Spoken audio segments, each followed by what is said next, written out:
dad, my mom, and my brother have AIDS. You? No, I don't. I don't want to hang on and stuff because that's just going to make the kids feel miserable to see their mom just kind of like wasting away. If you find out you're seropositive, don't tell anybody. And it's not right, but it's the smartest thing to do in lieu of this community's reaction. I'm glad Craig's young enough that he doesn't realize all of the implications of the disease. I wish I knew less at times. Your fingers.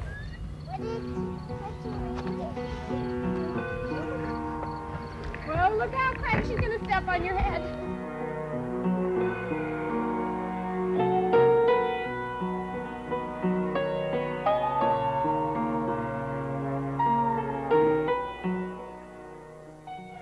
When acquired immune deficiency syndrome strikes, it affects not only the person with the disease, it affects their family, their friends, and their community.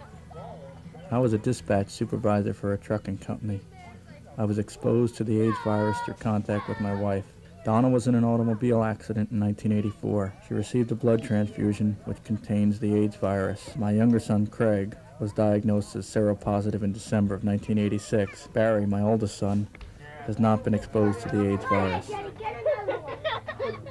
Craig has been barred from attending his local public school, except for 1 hour of private lessons each day.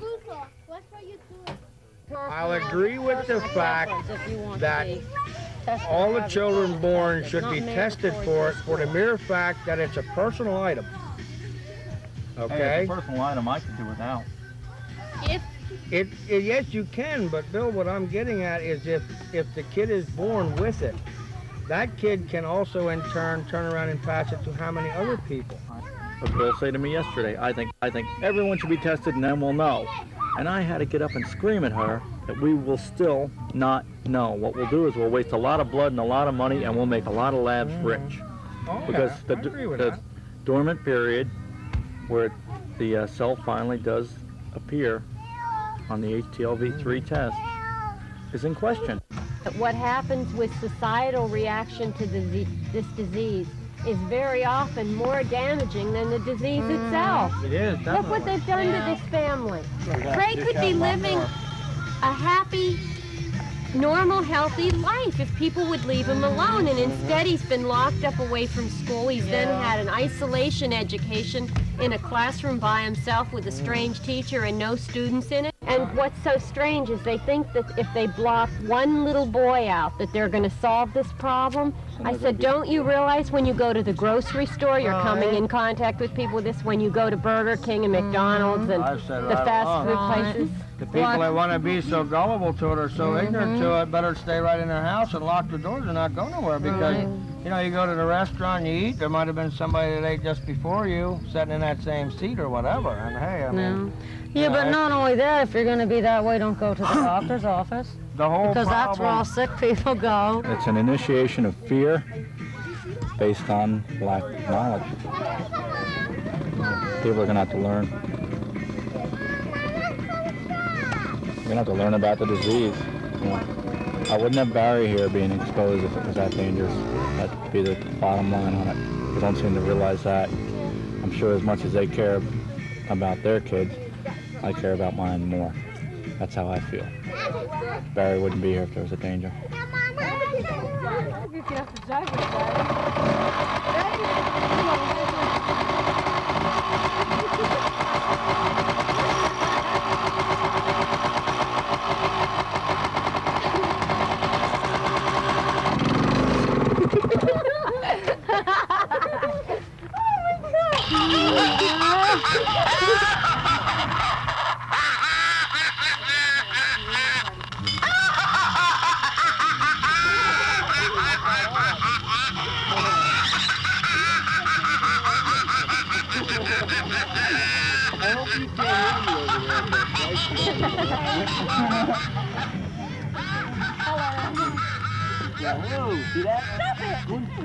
Although Craig and myself are seropositive, we have no symptoms. Donna's the only member of our family with full-blown AIDS. Craig, he's doing pretty good. You really wouldn't know that he had anything.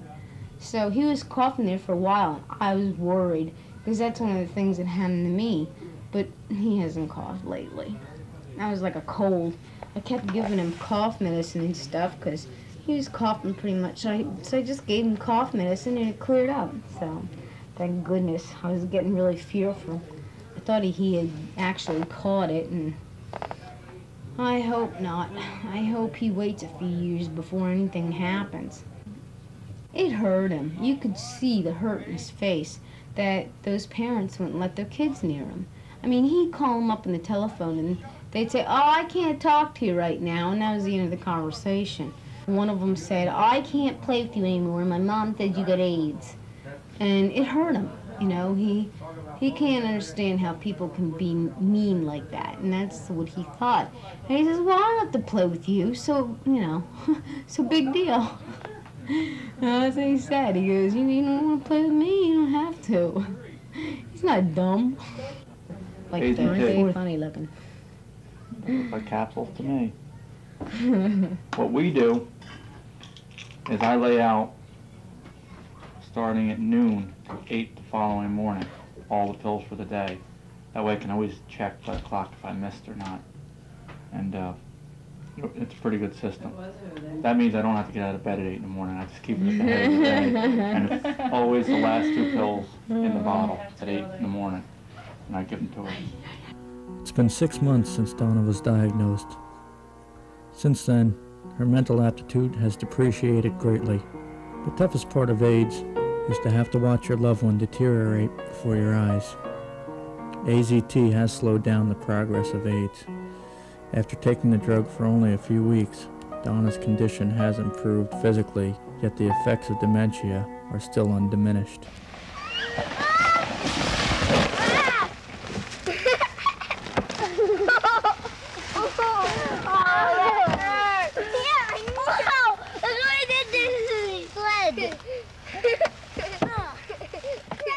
While most of the community directs anger and fear at my family, a small group of loyal friends still come over for a picnic. Nobody comes to me. No one comes near me. If I go to and approach someone, and I've had several opportunities where I've approached people and they've been scared. I've walked in bars and cleared the place. There may be 30 people, and I've seen 30 people get up and leave in 10 minutes' time. Leave, because they know who I am. Because they're scared and they don't understand. I have a neighbor. I went over and went up to him one day and said, "Hi, how's it going?" He said, "I'm going to tell you right now, I'm afraid of you." Oh, you're such a crybaby.